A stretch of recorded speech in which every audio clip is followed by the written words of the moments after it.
Welcome to Shorty Super Coach. What's going on, guys? Bit of a Brownlow video today, so bear with me. I'll probably timestamp this one. I wanted to get this one out a little bit earlier.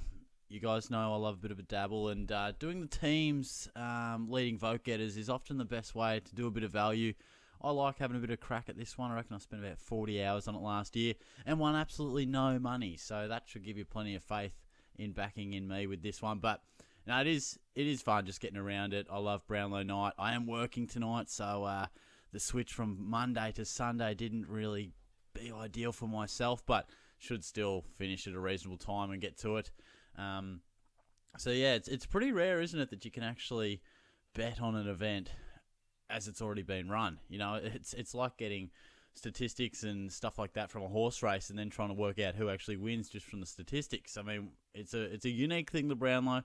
So I think we can get a decent read on it, and I'm going to give you a few of my thoughts today. But very happy Cats, man. Very happy. Absolutely stoked with the way the boys played on Friday night. I was there. I was absolutely wrapped with it. You know, the nerves early, it was tight. That first quarter, you know, I felt like we were playing good footy without being fully in control. And then as the game wore on, you know, we really found our best footy. And you know, there was some moments leading up to the game where I thought, shit, what if we just can't handle finals? You know, we were a bit nervous against Collingwood, but gee, when we got rolling, it was dominant. So I'm absolutely wrapped. I've got grand final tickets as well. Shorty's over the moon.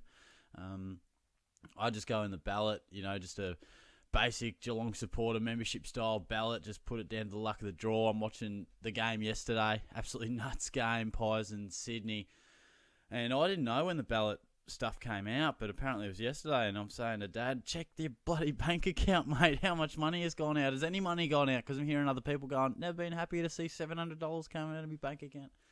And then boom, there it was, $1,400 beautiful dollars coming out of the bank account. Don't worry, that's for 4 tickets. So Shorty needs to win some money on the Brownlow, because it's about $360 for a ticket. But you'd pay any amount just about. Well, that's a lie. You'd pay most amounts just to be there. I don't give a fuck where I'm sitting. I think it's high in the Ponsford stand, but I'll be there. And I cannot wait. It's an exciting week. I remember back to 2011, just the build-up, the hype. You know, every media bit you see is about the two teams, and every matchup is just dissected. It's a crazy build-up. I'm excited at the moment. The closer it gets, the more nervous I get. And by about 2 o'clock on Saturday, I'll probably be a nervous wreck. But I cannot wait. I'll be barracking hard. I'll be there in full voice. So I feel like if Geelong plays their best football, we win. But you have to respect what the Swans can do. They beat us earlier in the year. It'll just be about stepping up big in those big moments, like most finals are. So yeah, cannot wait for that. Going to the open training session on Monday. So yeah, getting the full experience of grand final week. So very, very excited about that. But yeah, like I said, I wanted to get this video out earlier, but just I could have, but I didn't really have the exact. I didn't look at it enough to do a video just yet, and I thought, okay, I'll have a bit more of a look at it, and I'll get it out to you guys. And I know some people like to have a bit of a dabble. Obviously, you know, if it's not your cup of tea, you can skip on right away and just enjoy Brownlow night for what it is. But I do really think I love having something to follow along with it, and yeah, it's a bit of fun. Now, the way I've approached it, I'll go through team by team and I'll give you guys my general thoughts on which way I think it could go. I've narrowed down to sort of, I don't know, 8 to 11, 12 clubs that I think there's a very, very good chance it'll go in a certain way, and then we can multiply those up and get, you know, odds of $6 to $12 or something like that. And then there's probably 4 or 5 clubs that are really, really tough. Maybe a 6th in there. That there's a few that I'm not interested in playing with. There are a couple that I think, you know, it's worth getting that extra bit of value in there. But my basic philosophy on this, it's very easy to try and predict, you know, 17 club vote winners, and you know you're going to win $10,000 because your odds are out the roof. But I think that's next door to impossible. The Brownlow's funny like that. All it takes is a 3 voter here instead of a 1 voter for someone, or he doesn't vote, he doesn't poll, and all of a sudden all your bets are ruined by one surprise. So there are a few bets. I'll go through a club by club.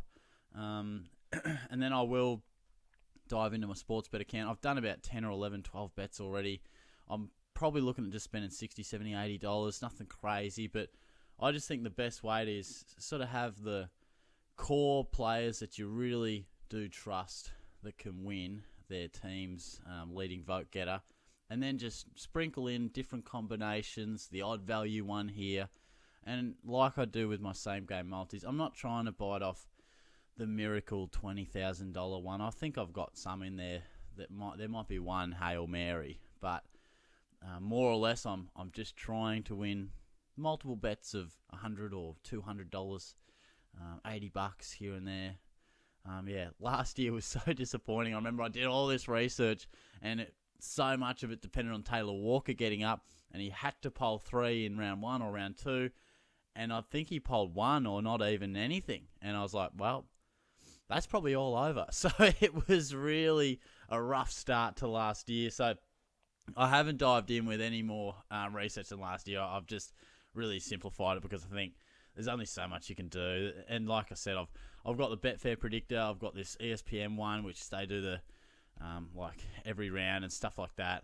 AFL one, which probably has the least amount of faith in. And this one here that I also found. So they all have different ways. These have a 0.5 involved. So do these. So does, this. And then the AFL Brownlow is just a genuine 3, 2, and 1. So different formats. Just the more info you can gather, the better an informed decision we can make. So that's what I'll be doing today. Let me know if you've got any thoughts on, a bit of a Smoky that I might have missed, or, something you reckon might really get up, or how you're sort of shaping up for Brownlow night. But I'll get into my thoughts on the teams now. Look, I can't stress enough, just before I do jump into them, how unpredictable the Brownlow can be. There's a lot of people do a lot of good research and, Brownlow trackers left, right and centre, but all it takes, like I said before, is a bloke to not poll when you definitely thought he would, and someone else gets a 2, and then it changes the whole dynamic. So I think there's a good chance we could land some of these bets. And as I'll show you now, I think we're on here, aren't we? Yes, we're recording. As I'll show you here, there's a few players and clubs that I have real confidence in. When I say lock, of course it's not a lock, but they're the ones you got to place your faith somewhere. I try and just build, like I said before, those 10 or 12 clubs that I've got real good faith. And sometimes, I arm and arm between guys that are pollers historically versus newcomers, because sometimes there can be that lag factor with getting votes as a first year being on the scene, playing good footy. But let's go through them. So Laird, I think he's a lock. He's about $1.05. It's nothing too crazy, but he's one that you can just add in. He had a ripper year. I've seen some people thinking Ben Keys could potentially poll close to him, but I don't see that happening. There is a market without Laird. I think one of my bets has Ben Keys, but I think Ben Keys and Taylor Walker could be tight at times. There's some markets that I'm just not interested in playing with. Now, McCluggage without Neil, he's an absolute lock. You're only getting about $1.03, but he's just a nice little add-on bet. Carlton with Paddy Cripps. Walsh had a good year again, but I think Cripps is an absolute lock to get it there again. Not massive value, about $1.05.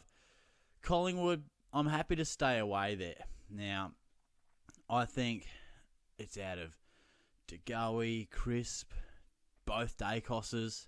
There were a range of different outcomes across all those ones that I showed you before. So I'm happy to stay away. I think that could be one where they end up level, or just could be anything. Could be anything. So I was happy to leave that one alone.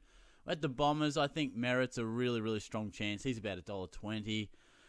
Parrish is a proven vote poller. He missed a fair bit of footy, but when he did play, there were definitely some 3-vote games in there. So I'm happy to add Merritt into a little bit, but he's probably an example of, you wouldn't put him in every one of your bets, because if he goes under by a vote to Parrish, it's all over, but definitely use him when you can.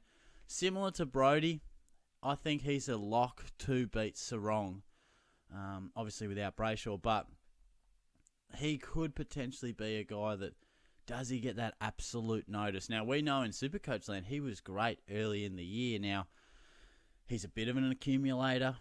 Do the umpires absolutely give him all that credit early? Does it take a little bit of that time for him to really become a vote-getting type of player? sometimes they get them straight away, and then other times there's a lag factor. I don't know why. I'm not trying to discredit the umpire's knowledge, but it's just historically, some players always pole. Others, there's like an apprenticeship you got to do before you almost become noticed. I don't know why it is, but I do think Brodie's a really strong chance. At the Cats, I think Cameron will probably poll in the early 20s of votes, and I think that'll be well clear of Cam Guthrie or Dangerfield or something like that.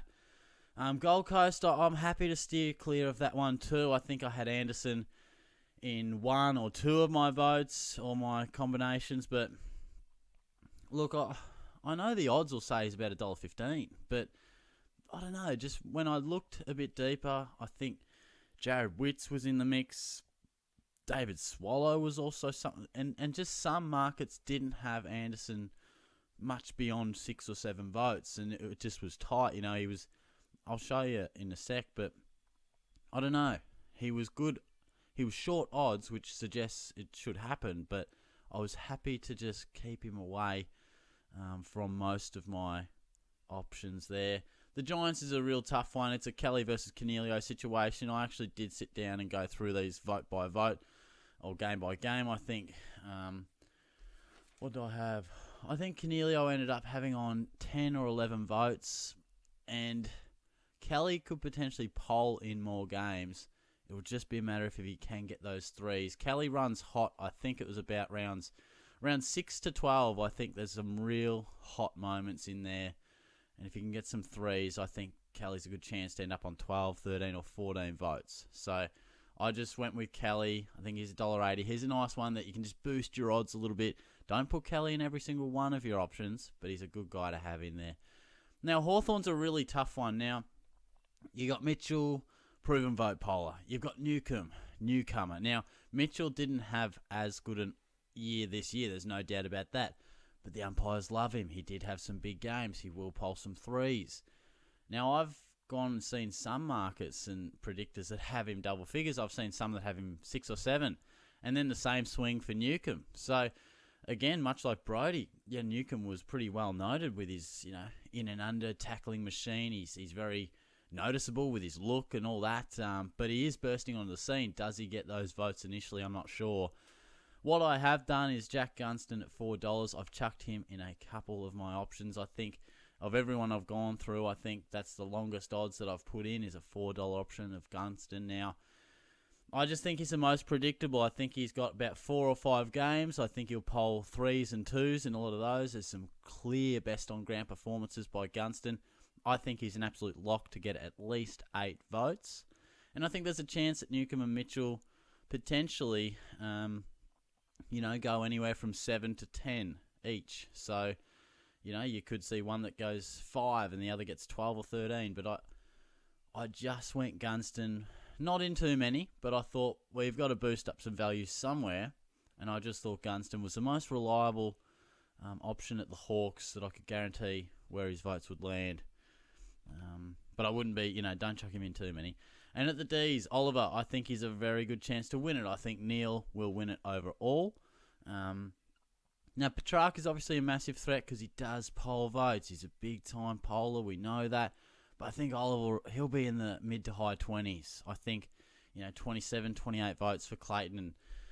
And Petrarch is probably 24, 25. It'll be close, but I just think Oliver had a better year than Petrarch. I know it doesn't always work like that because, you get some 3 voters, and Clary could be a 1 and 2 voter. Potentially, he'll definitely poll in more games, but probably as confident on Oliver as I could be without putting the lock next to his name. Now, these next 2 guys are classic, players on the rise, new superstars of the game. Will they get that early credit, acknowledgement, 3-vote recognition? Let's hope so. Luke Davies-Uniacke, his back end of the year, I just think the way he plays, you can't miss him. I think Simpkin could be there at abouts, but I think Larkey might actually be the guy who kicks some massive bags of goals that could poll 6 or 7, 8 votes. But I think all things being equal, Luke Davies-Uniacke polls double figures and takes this one out pretty comfortably, as long as he's getting that recognition as a bloke who's burst onto the scene. And same said for Rosie. I think the former winner, Ollie Wines, he'll be there and about, so there's no doubt about that. But There was one market that had them close, but then the other three, really had Rosie 6, 7, 8 votes clear. So I think, he will just, that last 15, 16 rounds, he was outstanding. So I really do think Rosie will poll between that 15 or 19 votes, and I think that'll be enough to get the dub at the Port Adelaide Football Club. Prestia, I think he had a ripper year. I think it's been a little bit undersold. Bolton, a bit more eye-catching. Lynch had some massive moments on the goal front. But I am going Prestia. I just think he'll poll in a lot of games. He'll have his 2s, he'll have his 1s, the occasional 3. I think it's a chance to get poll, around the 20-odd mark. I think it'll be enough. Now, Jack Steele, I'm happy to play every now and then in this one, but I do think Brad Crouch, they'll be neck and neck for a lot of the time, or not neck and neck, but I think when it's all said and done, it'll be really close, a vote or 2 here and there. I am sort of just feeling like, Steele, he missed a bit of footy, but when he did play some of his best stuff, which we did start to see, he is a very much an eye-catching type of player. So I think Steele will get it done, but he's not one of my guys I had as a regular fixture in all of my bets. And Callum Mills, I think he's one of the bigger locks out of all of them, to be honest. I don't see any of the Swans getting too close to him. He's a superstar, so I'm locking and loading Callum Mills. Dogs is super tough, as I mentioned there. I'm giving the slight edge to Dunkley. Bontempelli finishes the year in a blaze of glory. I think he probably only polls in 4 or 5 games, but in true Bontempelli fashion, a lot of those will be 3s. So I think the highest dog will be on 11, 12, maybe 13 votes. And I think McRae and Bailey Smith, if it goes their way, they could hit double figures. But I do think it's Dunkley versus Bontempelli. And I think, much like Gunston, I think Bontempelli had those clear-cut 3-vote games. Dunkley will poll in more matches. He had some big games, there's no doubt about that. He finishes the year well also, a bit like Bont. But I think in rounds 21 and 23, he's a strong chance to get 3 and 3. So we'll be hoping Dunkley can finish fast there. But, I gave the slight edge to Dunkley. He's in a couple of mine. But, he is definitely someone I didn't want to chuck in too many. Because Bontempelli is a proven poller, and Dunkley is not. So, but he did sort of have a much better year this year, Dunkley. And West Coast, just finally, I'm really confident on Kennedy. A bit like the Larkey and Gunston situation, these big key forwards, they don't poll often, but when they do kick a bag, it's very hard for them to not get the 3 or the 2. He obviously was huge in his final game where he kicked 8, so he's right in the mix for the 3 there. And I just think, Tim Kelly might be there and abouts. I saw McGovern was, one predictor had him around the mark. But I think Kennedy should get 7 votes, maybe 8, probably 6. And I think it'll be there and abouts. I didn't want to chuck him in too many, but I do think he could be the winner of West Coast in a club that won't receive too many votes overall. So that is a wrap on the teams. Obviously, I'd love to hear your thoughts if you disagree on any of those, but they're hard to split. I'll dive into just a couple of those areas. I'll have a look at some of the close ones now, and then we'll dive into some of the actual bets that I had. Shorty also trying to get some improvement in the golf game, but look, this is an interesting one. Tommy Mitchell's leading that one, and then you go over to the Hawks over here. If I can just fucking scroll this, Jesus Christ, mate. And then you've got Newcombe well clear. They had Tom Mitchell down there, so you're thinking, what the hell's going on here? I won't bore you with ESPN because you've got to do control find because I don't have team totals, which is very annoying. And then you go over here, and I think they backed in Newcombe, but, it was very, very tight. So, again, sort of preferencing Mitchell. So I'm happy to stay away from that. The Pies is, Jesus, who bloody knows. They've got Crisp. And then I think, Collingwood over here might have had Josh Dacos. I think they had. They had Josh Dacos, but look how tight it is. And then if you move your way up here, I think they maybe had Crisp or DeGoey. They had Crisp, but then all of a sudden, Nick Dacos is back in town. So it's so hard to get a read on, so I'm really happy to not play in that market. Just with Gold Coast, like he was they were so tight on Anderson. This thing's really pissing me off. Just scroll, you bastard. Oh, God. Technology's just an asshole sometimes. Fuck. Fucking hell. You know, obviously Miller's going to be dominant, but, you know, they had Witts on 7 here and Anderson on the 3. And then I think here it was also pretty tight. You know, they had Miller, but then Swallow, Witts, Anderson again on 6. But then you go over here and, you know, they've got real confidence in Anderson. So, you know, they don't have Witts anywhere near it. So I thought, look, I'm not getting enough value for something that I'm not super confident in, so I'm going to steer clear of that. What was another sort of interesting one? I do think Luke Davies-Uniacke will get it done. I know it's a bit tight, but I do see him polling double figures. You know, it's tight there, but I think, yeah, you know, he's on the 9. So look, maybe double figures might be a stretch, but I do feel confident with Luke Davies-Uniacke. Obviously, Presti is looking real nice there. Real tight across a range of them. I know this one had Crouch even leading there, which was really interesting. And over here, you know, they had Steele and Crouch was a few back, but even, you know, Steele was way more confident on this one. So, and then just finally, the Dogs, real tight. You know, this one had Dunkley. But again, you know, there's a vote here and there, and sometimes it all depends on the system, how they do it with the 0.5s, and that they had Dunkley as well. Bontempelli's lurking. All of a sudden, Bailey Smith's in around the mark. And then all of a sudden, this one goes, no, Bontempelli's a known polar. He'll be right. So, really interesting stuff. It'll be tight with West Coasters. There's no doubt about that as well. But, yeah, let's dive into the way I saw some of these bets. Now, I'm not going to bore you and I'm not going to talk my way through them exactly. I might put on another bet or two today, but I'm just going to show you some of what I've done to give you a bit of an idea, you know, of the way I'm sort of going about. This was the one that had keys in it, so if you really want to see the exact bets I did, then you can pause and work your way through this. But I think you're just probably better off using the info I talked about 5 or 6 minutes ago, and sort of working out your own combinations. You know, these ones, as you can see, I'm just sort of looking to put $10-12 on most of these, and the odds are around $6 to $10. You know, mainly using some of those ones that I referenced as a lock, subbing in different ones. You know, this one will hopefully get me $85. It was just a bonus bet. But, you know, you've got Kennedy in there. And I think I threw Brayshaw in there at $1.01 just for a bit of fun. You know, and then I think I do have a few more big-time bets. This one, of course, included Kelly and Kennedy just to sort of boost things up. And this was, you know, I thought, well, you got to have a bit of fun with, you know, these odds. So I really went all out. Had Merritt in there, had Kelly in there.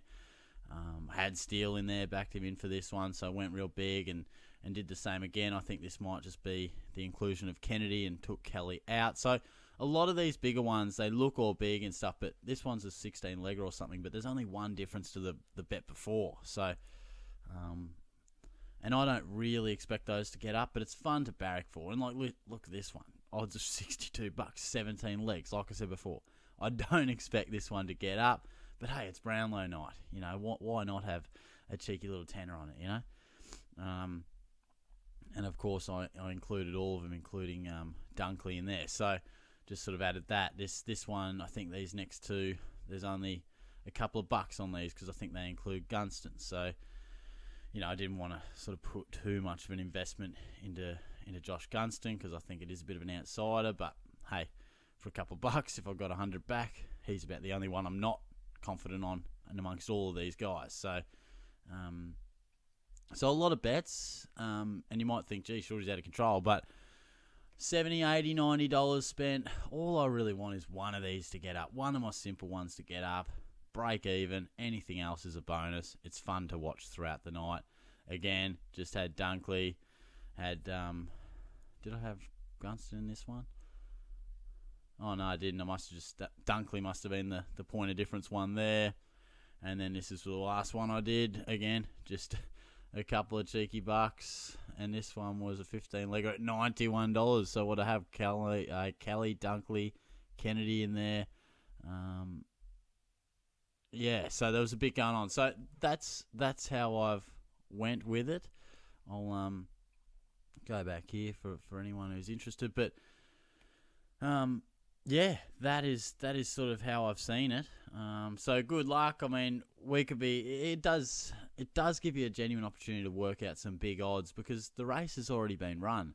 And I know we sort of flippantly say, yeah, that'll happen, and it doesn't always happen, but there is genuinely 8 to 10 clubs that you could be really, really confident of which way they end up, and you multiply them all up in a multi, you get $5 or $6. If you want to chuck a 10 or a 20 or a 30 on it, I really do think you can have a really good day at the Brownlow tonight financially, but of course we want to have a bit of fun with some bigger odds, and that's where you start to throw in. And hey, it's a bit of fun to try and predict who's going to win the dogs. You know, will Gunston get up and these type of things. So you got to have a bit of fun with it. Don't go crazy betting if that's not your style. Obviously, just enjoy the night for what it is if you're not a gambler. But it is enjoyable. I love following it along and seeing how it all goes. But yeah, let me know your thoughts. I'm just going to wrap it up. But yeah, I think it'll be really interesting. Hoping for a chill day at work. Get out on time. Get stuck into this and watch it. So yeah, can't wait. Happy betting if you are that way inclined. I hope it goes well for you. And yeah, I might have a video throughout the week. I'm not sure. But if not, I'll probably chat to you next time after the grand final. Yeah, and I'll talk to you all soon. Good luck. Have a good one. Cheers.